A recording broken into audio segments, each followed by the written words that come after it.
You probably heard Frank Cali, who is the, organized crime member. Reputed leader of the Gambino family. Right.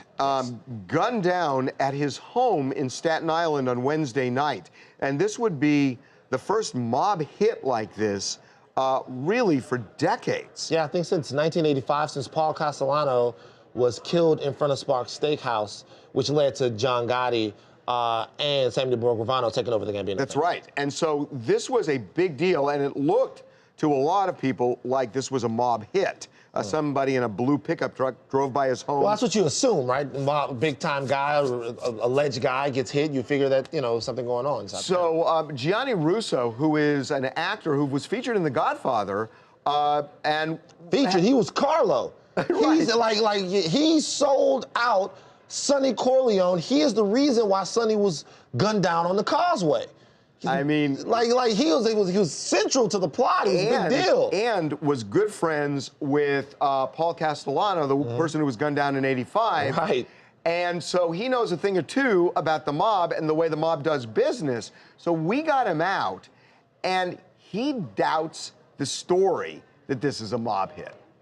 He was actually the first, I believe, was the first mafia boss that was killed and assassinated since 1985. Well, that's not 85. My two friends were killed. Okay. Tommy Bellotti, who was my best man, he was Paul Castellano's driver.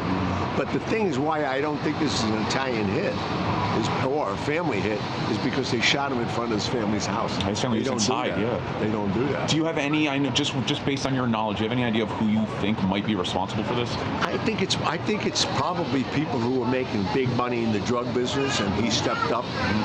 He's making a lot more money than they are, and I think that's what it's about. So there is a theory that the mob now is deep into drugs. Yeah. And that I suppose that is possible, what he's saying.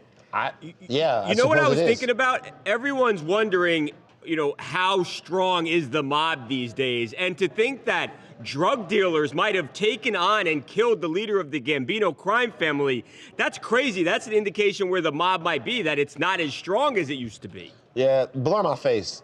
We're talking about no disrespect to those men, by the way. We're talking about a lot of stuff that's going on right here. But it is interesting that someone who knows the rules can identify what looks like and what doesn't look like a hit under sort of the mafia's code of ethics. There's one flaw in the theory. Which is? That the last one happened in '85, so you've got two new generations that grew up. So, it may be that they're just not following the convention of Gianni Russo, and Gianni Russo will say, oh, those mafia millennials. Oh, yeah. It's avocado toast eating connected guys. Right. I mean, it is possible that they're just not following That's the actually tradition. a great point. It is. This is Cameron, calling from the Bay Area. Look, man, Russo's playing it all wrong. You didn't see nothing, don't say nothing. You was at your baby mama's house, you were at church. You don't know anything. We're not talking. Snitches is getting stitches. In 2019 till forever. So I don't even know you guys. Where are we right now? I have no idea. I don't know who you are, don't know the hat, don't know anything. Don't know anybody talking about. Okay.